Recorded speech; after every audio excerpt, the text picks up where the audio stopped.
நான் வந்து 93ல் வாங்கினேன். அதாவது இவங்களோட அப்பா விகர்ணனுக்கு ஒரு 5 இயர்ஸ் இருக்கும்போது தவறிட்டாங்க. தவறின பிறகு ஒரு 4-5 இயர்ஸில் நான் வந்து அந்த ஃப்ளாட்டில் ஒரு வீடு நான் எனக்குன்னு வாங்கினேன். வாங்கிட்டு அங்கே போய் இருக்கலான்ற முடிவில் அதை வாங்கியாச்சு. வாங்கின பிறகு 93ல் வாங்கினேன். அதுக்கப்புறம் அப்படியே இருந்தாச்சு அங்கே. கொஞ்சம் இவன் காலேஜ் போய் ஆஃபீஸ்க்கும் போய் எல்லாம் முடிச்சுட்டு ஒரு சிங்கிள் விமனாக தான் சிங்கிள் விமன்.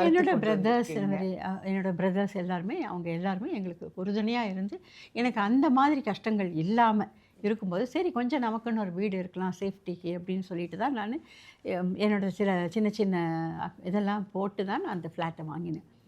வாங்கின பிறகு காலேஜ் முடிச்சுட்டு வேலைக்கு போகிற சமயத்தில் தான் ரொம்ப ஓல்டாக ஆயாச்சு. ஃப்ளாட்ஸ் 30 இயர்ஸ் ஆன பிறகு கொஞ்சம் கொஞ்சமாக எல்லாருக்குமே ஒரு தோணுச்சு ரொம்ப வந்து நிறைய சிதிலமாகுது அப்படின்றதுனால யாரையாவது கூப்பிட்டு நம்ம வந்து கன்ஸ்ட்ரக்ஷன் போகலாம் அப்படின்னு நினச்சிட்டு நாங்கள் எல்லாம் பேசணும்.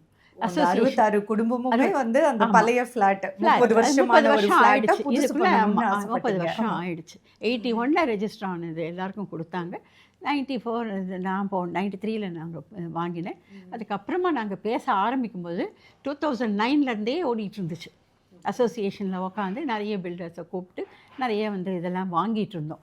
அந்த சமயத்தில் ஒரு பர்டிகுலர் பில்டர்ஸ்லாம் வந்து பேசினவங்கள ஒருத்தர் வந்து கிட்டத்தட்ட எல்லாமே முடித்து நாங்கள் உங்களுக்கு இந்தந்த மாதிரி இப்படி கட்டித்தரோம், இனிஷியலாக இவ்வளோ பணம் உங்களுக்கு கொடுப்போம், மாதம் ரெண்ட்டும் கொடுப்போம். பிகாஸ் நீங்கள் வீடை காலி பண்ணி கொடுத்த பிறகு நாங்கள் கட்டி கொடுக்குற வரைக்கும் நாங்கள் உங்களுக்கு வாடகையாக ஒரு மாதம் போட்டுடுவோம், சம் அமௌண்ட்டு போடுவோம்.